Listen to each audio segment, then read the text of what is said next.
Toto nie je reč. Toto je výkrik znútra krajiny, ktorá si prestala veriť. Ľudia už nečakajú, že niekto príde. Oni už ani neveria, že sa dá. A práve preto musíme ísť vyššie. Nie v percentách, nie v číslach, ale v hlave, v chrbtici, pamäti. Pamätáš sa, ako sa kedysi ľudia hanbili kradnúť? Ako bola lož hanbou, nie stratégiou? Ako politika bola služba, nie výťah na peniaze? Pamäť je to, čo nám berú.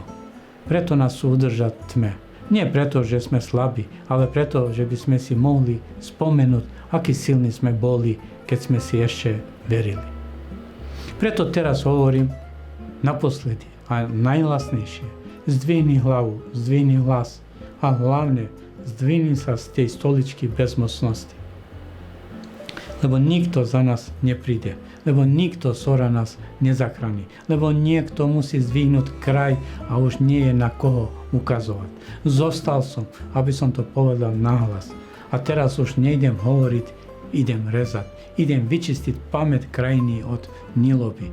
A ak pôjdeš so mnou, nezastavia nás. Nie preto, že sme silní, ale preto, že už nie je čo stratiť, iba dôstojnosť. A tu si zobrať nedáme.